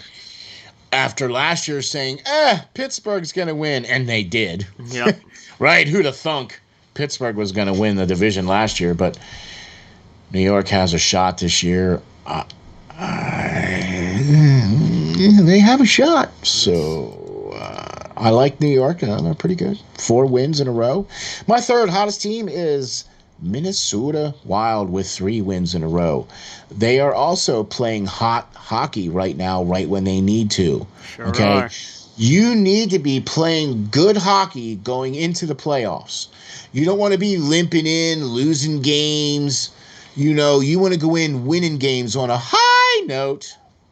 You know what I mean? So they're doing it exactly right at the right time. So that's my top 3 hottest teams. Florida, number 1. New York Rangers, number 2. Minnesota, number 3. All right, my top 3. Number 3, the New York Rangers, 7-2-1 in their last 10 games, have won 4 straight. Obviously, just talked about them, a chance to clinch the division or win the division.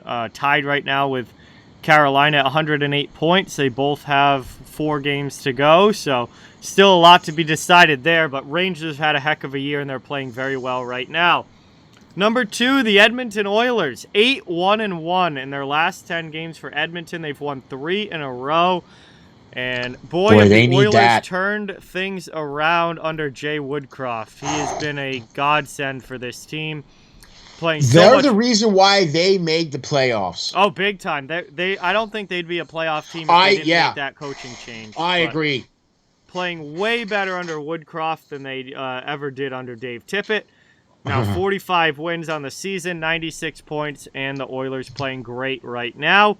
And then obviously number 1, don't even need to explain why, no question about it, the Florida Panthers, who have not lost in their last 12 games.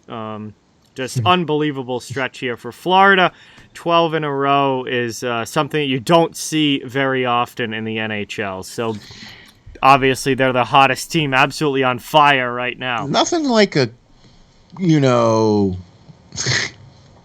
win 12 games in a row, right? Yeah. Okay, that's a quick 24 points. Yeah. And what I mean by quick...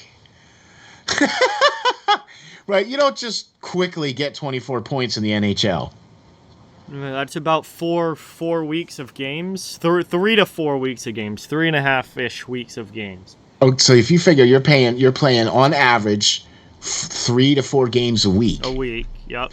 You've won 12. That means you've gone 3 weeks without losing a game. Yes. Dang! Very impressive. Whew! Man, do you think they can win out? They only have 5 left. Well, I'd have to look at their schedule, see what tough games. I know they have the Bruins next week. They do have the Bruins next week, and I think they also have they have Toronto Saturday. Yeah. They have the Bruins, or they have Toronto Saturday, Tampa Sunday, Boston Tuesday. Talk about a stretch right there. 3 of your biggest division rivals, all the playoff teams that are coming from the Atlantic, against each other. Florida against Toronto, Florida against Tampa, Florida against Boston, all in a row. So I feel like they're probably going to lose at least one of those. Okay, games.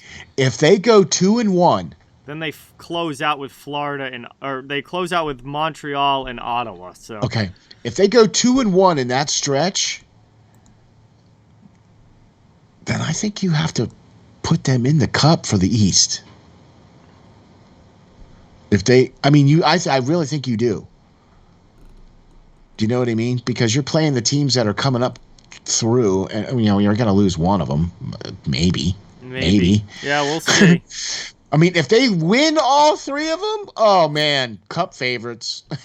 Yeah, I mean they'll go over 60 wins if they do that. That's what I mean. So yeah, buddy. All right, well there you go, man. Those are some hot teams there, man. Absolutely. And now, the sad side. Yes. The not so good. The not so good. Oh. You want to start us off on this one here, John? 3 coldest teams in the NHL, coming in at number 3, the Winnipeg Jets. Well, their season's over as they've officially been eliminated from playoff contention, and their play in the last 10 is a big reason why. Just 2-7-1 in their last 10 games. They've lost 4 straight in regulation, and the month of April has seen Winnipeg's slim playoff chances go to big fat 0. And that team has had a very, very disappointing year. Yeah. They were a team that was expected to be in the playoffs. They were in the playoffs last year. Yeah. They were that level of team, and they've just had a really bad season. So Jets, a disappointment, and have been really struggling recently. They're the 3rd coldest team. At number 2, the Arizona Coyotes are 1-8-1 in their last 10 games. They lost their last game out in OT, so at least they got a point, but still only 1 win for Arizona in their last 10. That is not good. And at number 1, the Montreal Canadiens, after getting off to such a good start under Marty St. Louis, have now lost 7 in a row. Yeah. In regulation, they're just 2-8-0 in their last 10, and they've lost 7 straight without a point. So Montreal currently is the coldest team in the NHL, and a very long losing streak for the Canadiens. And Carey Price has actually come out and played 2 games and lost. No, they won't score goals for him. Yeah, right. They've got no scoring in the games that he's played. Yeah. So, I mean, the fact that he's back. Good to see him back. So that's kudos to Montreal for getting him back. All right, my number 3 coldest teams. I have Dallas at number 3. They've lost 3 in a row. Yep. Not a good time for Dallas to be losing 3 games in a row. No, they could have locked up a playoff spot, and instead they've done the exact opposite. Exactly. They had games in hand. Yep, and they blown them. And they blew them. So there you go. I still think they potentially make it. It's going to be between Nashville, Dallas, and Vegas, and LA. I think LA is in, and I think that Dallas and Nashville are going to be in, and Vegas is going to be outside looking in. Yeah. Yeah. Okay. At least that's what I think, anyway. We'll talk more about Dallas and Vegas coming up here quickly. In a minute. Yeah. Right. Number 2 coldest team, obviously, the Winnipeg Jets. They've lost 4 in a row. Their season has definitely, the tires have fallen off. When the calendar clicked over to April, something happened and they didn't click over with it. Haven't been able to put anything together too well here in April. So Winnipeg, number 2 coldest team. My number 1 coldest team is the previously mentioned Montreal Canadiens. Yep. They just have no offense. Period. And I really think that St. Louis is potentially a good coach for Montreal. Mm-hmm. But they just need some talent. Oh, yeah, there's definitely, there's a rebuild coming there. Like, this isn't going to be a quick fix. It's not like they're going to be back in the finals next year. Right, and I like St. Louis, though, as the coach for the youngsters. I do, too. I think he's gotten a lot out of this team compared to how they were playing under Ducharme. Like, they're a lot more engaged, a lot more into the game. They're checked in. Yeah. They're engaged. They're still not a winning team. This team's still got a ways to go. But they're still out there skating for St. Louis every night. Yeah. You know what I mean? They were not doing for Ducharme. Right, exactly. They weren't doing that for Ducharme. So, all right, there you go. Now is the fun part. Let's go. I Game love this. Picks. Cannot wait. Let's Now see listen, how we do. I'm going to tell you a little something here, guys. We do this just for fun. We pick all the games on Saturdays. Yep. We've had 2 record-breaking weekends this past season on the game picks, okay? The first one was done by yours truly, Steel Flyers, where I went 12-1. That record was broken this weekend by our host, John, who went 13-1. Yep. Dude, can you pick some lottery numbers for me later? Like when we get off the show here, can you pick some lottery numbers for me? I don't know how good at that I'll be, but holy smokes! By the way, I went a quiet 12-2. yeah, that's also very, very good. All right, but still though, I think a lot of games last Saturday just went as expected. The only one that was different that we missed on was the Boston game. You picked Boston. Yep. And I picked Pittsburgh. And Boston hung on for that win. And Boston hung on. Yep. But, yeah, all the other games went as expected. And, yeah, that was the only difference in the games that we picked for last week was the Boston-Pittsburgh game. We both felt that Pittsburgh was going to win, but even though you picked with your heart, I picked with not. And your heart won, so there you go, buddy. Congratulations, man. 13-1. Yes. You have the new record for game picks for Saturday, man, of 13-1. So congratulations, my man. You get the trophy for the year. Thank you. And this will be our last one, so we'll see how we do this week. But I know, man. So this is the shot of redemption right here. Here we go. All right. These are games that are slated for the 23rd of April, and what we do is we just go through and we pick out who we think is going to win, and we go from there. All right, first game on the docket. By the way, full slate of games this weekend. Yep, last Saturday of the NHL season, and there's a lot of games. Well, it's not the last Saturday. There's one more Saturday, but there's only one game. So that one's Sunday the 1st. Oh, it's Sunday. All right, never mind. And that game literally is such a pointless game. It doesn't even count. Doesn't mean anything other than maybe draft position, but it really doesn't mean anything. Okay. Can't believe they're even playing that. But everybody's got to play 82. 82, so there you go. All right, first game on the docket for Saturday is New York Islanders versus Buffalo. Buffalo Sabres, they've been playing hard recently. Yeah. They've been playing really hard recently. I agree. They've been doing a little bit better as far as that's concerned. Have liked what I think Buffalo is going to be a more improved team next year. I do too. They're going to be better. I don't know if they're a playoff team, but they're going to be better for sure. Yeah, I don't know if they're playoff, but they're definitely going to be better. So they're 76 or 71 points this year. I think they get up into the 80s points-wise next year. Exactly. So I'm going with Buffalo as well, too. I just think Buffalo is playing better than the Islanders. I don't know what happened to the Islanders this year. They know their year's over. They're checked out. Yeah, they're checked out. All right. Pittsburgh versus Detroit at Detroit. Pittsburgh. Penguins they're playing important games still, so must win. They can't get they're trying not to get caught by Washington. They need to win these games. Yeah, they do. Even though it's not against any division team, they still need these 2 points to keep pace. Yep. Okay, so I have to go with Pittsburgh on this one as well.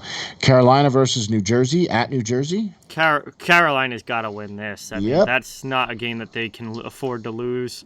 And New Jersey has been playing pretty good lately. New Jersey's been giving teams a real tough time, but Carolina, if they're going to hold first spot in that division, cannot afford a loss to New Jersey. And now, ladies and gentlemen, the game of games, the New York Rangers at the Boston Bruins.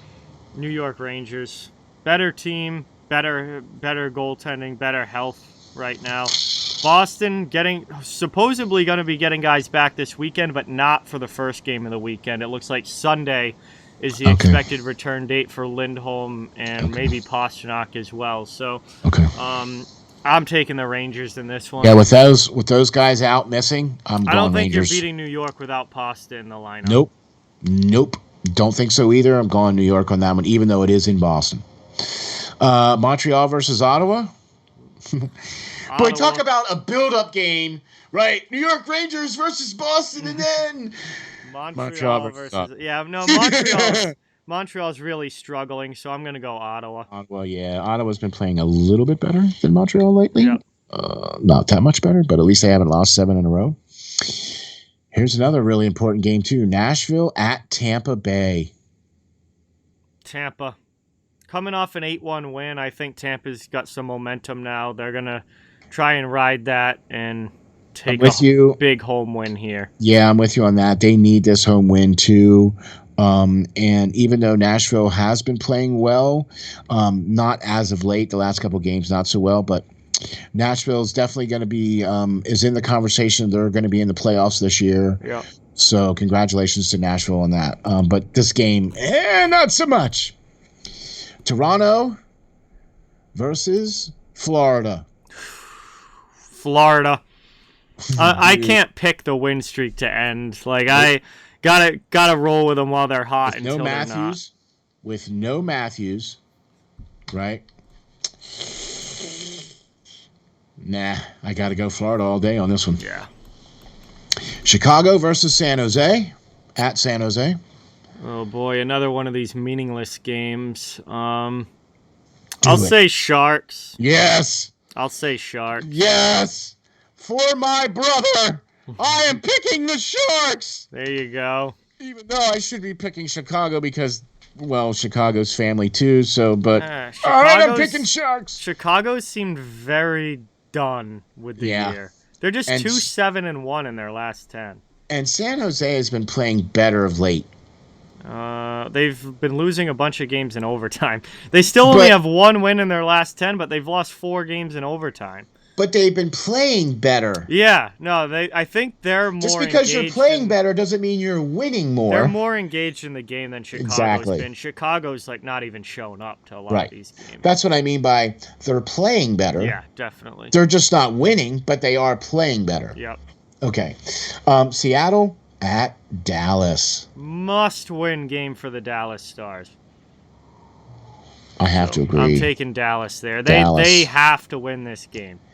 You know, Seattle played really well against Colorado and beat them the other night. Now, can Seattle do that again, or was that their big game? They looked really good. Grubauer played really good against his old team. I mean, that was a really good game. I mean, I watched it, so anyway. All right, St. Louis versus Arizona. In Arizona. St. Louis should run away with that one. Like, don't even need to talk about that one. Vancouver at Calgary? I believe this would be it for Vancouver if they lose. I think they'd drop, because they'd have so few games left that I think they'd pretty much, well, they're 4 points out. They have 4 games left. So I guess not officially. But I think if Vancouver loses this game, I think they're done. But you're still picking Calgary, though, right? This is a big game, and I feel like Calgary's It's in Calgary. Gonna win. Yeah. Calgary's probably going to win. I think this is the end of the road for the Canucks. It was a valiant effort down the stretch, but they're going to come up a little short. This is a home game for Calgary against Vancouver. Yeah. I think Calgary's got this one all day. Yeah. All right. Last game, Anaheim versus the LA Kings.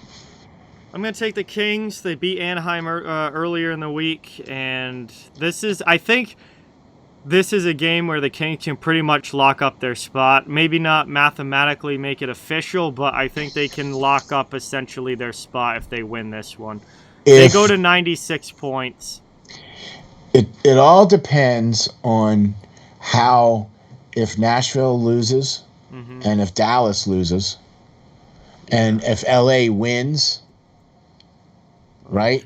Would Vegas still be able to get to 96? Well, Vegas isn't playing on Saturday. No, but mathematically they won't be locked in until Vegas is eliminated. So, or not eliminated, but can't get to 96. Can't get to 96. So. Okay, all right. I think Vegas still, if they won out, could get to 96. Okay. Yeah, they could get 8 more points, which would be 97. But If LA gets to 96, I think that realistically locks them in. So Yeah. This is a big game for the Kings, and I think they're going to get the job done. Me too, for sure. I got the Kings on this one as well, too. Quick has come in and played very well. I hope for he them. starts. I hope he starts. Goal. Yep, and if he does, definitely LA on that one. So right. There you go, man. That we got full slate of games here, and man, we'll see how things go. This was our last of the game picks for Saturday. The next game picks that we do are all playoff teams. Yeah, this is the last week of the regular season. There you go, folks. So currently, right now, John, you are at 149 and 81. Mm-hmm. And I am at 150 and 82. Good records. Yes, very good records. When I told these to Perlo, right, and he said, "Are they just Saturday games?" And I said, "Yeah, just the Saturday games." He's like, "Man, that's pretty good. You guys should be betting money." I should have. We should have been. that would have been a big year with that many more wins than losses. If we just picked the Saturday games, that's what I should have done all year. Right? Hey, man, we could be sitting high and tight right now. But anyway, all right, man. There you go. There's our game picks for Saturday, and now we're going to move into another one of our fun section, and that is Game of the Week. Yep. And this is a game that we feel that you guys should be parking your tuchus in front of the box somewhere, phone, device, something, and watching a hockey game. Yep. And we're going to clue you in on which hockey games we think y'all should be watching. Yep. How about that? So, John, why don't you tell us what your game of the week is going to be to watch? Oh, this was an easy one for me. This could essentially maybe be a one-game playoff to who gets in and who gets out. And it is the Vegas Golden Knights versus Dallas Stars on April 26th. Playoffs essentially on the line. Only 2 points separating them in the playoffs right now. One of these teams is going to get in, and one of these teams is going to get left on the outside. And I think this game is probably going to be what decides that. So I think whoever wins this game is probably going to be the team that gets into the playoffs with only 4 games remaining for both of them. And whoever loses this game, I think, is going to be that team that gets stuck on the outside. So this is literally could not be a bigger game for both of these teams with the playoff spot on the line. And obviously that's going to be a huge one coming up on Tuesday night. So I picked a game, too, that has a lot of the same type of implications. Not quite as much. But my game that I picked is the game that's on the 23rd, and that's the Boston Bruins versus the New York Rangers. Mm-hmm. Because now this game, Boston really needs to win this game. I don't think they're going to. I don't think so either. They're a wild card team. Yeah, but I just feel that this has that playoff atmosphere. Oh, big time. This could be a first-round matchup. Okay. If the Rangers win the division and Boston finishes in the first wild card, that's your first-round playoff series, Rangers-Bruins.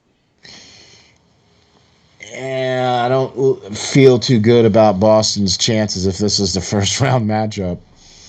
To be honest with you, but that's why I picked this game, because I think this is going to be a potentially first-round matchup. Preview right here. Yep. So that's the 23rd, Boston versus New York. So there you go. That's my game of the week. Big one tomorrow. Yeah, big one tomorrow. And, this was tough, too, because there's a lot of games in the last couple of days here. There are going to be some really good hockey games to watch. Yep. No doubt about it. For sure. So here we go. All right, man. This is another one of our favorite spots, too, right? Yes. Finishing things off with Prospect Watch. Looking at some young up-and-coming talent. And Steele, if you want to kick us off here, he was just drafted, so I certainly remember this name well. Mm-hmm. Brent Clark. Yep. Defensive player, shoots right-handed. He's 19 years old, 6'2", 185 pounds. He was drafted in the first round, number 8th overall in the 2021 draft by the aforementioned LA Kings. Yeah. Now, he hasn't played for the Kings yet, but, man, it's probably going to be sooner rather than later. As a defenseman, playing in the OHL, 55 games this past year. He has 11 goals and 48 assists for 59 points. Over a point per game as a defenseman. And he's a production. Plus 11. He's a solid, very good offensive defenseman, and I mean the Kings have so much young talent, just adding more to it. He's a good puck mover. Yep. He's a good first pass guy. Yep. And he's a good guy that can chip in from the point. Yep. Because that's how he scored that's how he got a lot of his assists. Mm-hmm. Was chipping in from the point. Okay. And I'll tell you what, man, the LA got a pretty darn good player here for a defenseman who's able to put up 48 assists and 11 goals. You know what I mean? For 59 points in 55 games for the OHL. Top 10 pick for a reason, no doubt. Exactly. So looking for him to probably, and he was drafted in the 2021 draft. Yep. So I'm looking for him to probably maybe make the team next year. Maybe. Yeah, he'll definitely get a good-looking camp. He'll get a good-looking camp, 100%. And if not, he'll definitely play for their AHL team. Yeah, because that's how LA does it. They bring in their guys all in-house, and then they have them all play for their AHL team. They do like everybody to play AHL. You know, Kaliev, Turcotte, Velarde, these guys all played down there. So right, and you add this Brent Clark in there, and all right. Who do you got, John? Who is your prospect watch for this week? A player that has played some NHL games here over the past few weeks once the college season ended, and that is Alex Vlasic. 20-year-old left shot D-man, 6'6", 198 pounds, big kid, drafted in the second round, 43rd overall in 2019 by the Chicago Blackhawks, so it's been a couple years since he's been drafted. He played this past season at Boston University, which was his third year at BU before signing with Chicago. At Boston University, he played 32 games. He had 1 goal, 7 assists for 8 points and a +3 rating. And then for Chicago, since the college season ended, he's played 11 games for the Blackhawks, 1 goal, no assists yet for the 1 point and -3, but only 20 years old. Just getting his feet wet in the NHL, just trying to learn the pro game and figure it out. Very much a defensive defenseman. Like, this guy, career high in points is 8 in a season in college. Like, he is not going to be a guy that puts up a lot offensively. Okay.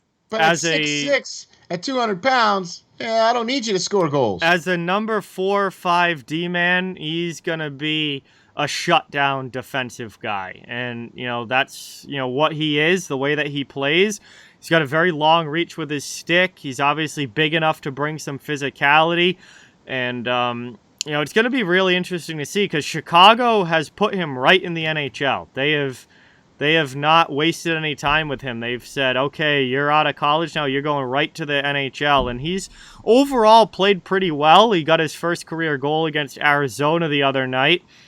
And I'm just interested to see how he continues to develop. Because, I don't think he's ever going to be a guy that has ever more than maybe like 15, 20 points in a season, maybe. Yeah, I do think that, he's a guy that can play a very good shutdown role, can kill penalties, and just really take care of business in their own end. And Chicago, of all teams, certainly needs some of that in the lineup. So you think? I'm just interested to see what Vlasic can do here. He's getting a good look early, and if he can secure a spot in the everyday lineup for the Blackhawks, he might become one of their shutdown D-men very, very quickly. Almost like a Brandon Carlo type role for the Bruins, there you go. Where Vlasic will be that shutdown guy for the Blackhawks. And he's got the size, and it looks like he's got the tools to do it. Yeah, you know what I mean? He was a shutdown guy in college, and trying to carry that over into the pro game now. And BU is no slouch school, man. They play against some pretty tough competition. Yep. You know what I mean? So for him to be able to do that in 32 games, that's pretty impressive. Yeah, so Vlasic is my prospect watch this week, already playing up with Chicago, and we'll continue to watch him and see how he does. But that brings us now to the end here of episode 64. the end of the regular season coming up. Final week for the NHL before we get into the playoffs. And another great show here, Steele. Thank you so much for being on. As always, it was awesome to get a chance to talk some more hockey with you. And another great show in the books as we get 1 week closer to playoff action. I can't wait for next week because we get to talk about the wrap-up of the final season. Then we also get to talk about the playoffs. So maybe we do a special playoff edition next week. What do you think? Yeah, I think it'll be like a playoff preview show for sure. Yeah, I think we should do that, a playoff preview show, because we won't have any of our regular segments because, the regular season's gone. The regular now. Season's over, so it doesn't matter. It's all playoffs from that point out. And it's all, everybody starts at 0, 0, and 0. So yeah, that's the important thing is that, everyone starts nothing, and Exactly. nothing's given come postseason time. Second season, folks, here we go. I'm very excited. John, I can't wait to see some of the streams you're going to have this week. And then I would like to be on some of the streams for the playoffs. Like to get some of those scheduled with you and get Steel Flyers sponsorship for that. Mm-hmm. Okay, for the playoffs. So I'd like to get that rolling. Thanks, everybody, for watching. Thanks, everybody, for checking us out. Like I said before, if you go to your favorite podcast platform, Apple, iHeart, Google, Amazon, you name it, all you have to do is type in Off the Wall Hockey, and you'll be able to find our show. And all you have to do is hit the like and subscribe and get us more noticed. Really appreciate all that. John, appreciate all the hard work that you do for Off the Wall Hockey and for Steel Flyers All Sports Network, along with all the other great talent on Steel Flyers All Sports Network, from Perlo Wisdom to Peyton on the radio to Joe Bork and the JB and Steel Show to Lance Green for the Hockey Writers Inc. And, of course, John from Off the Wall Hockey.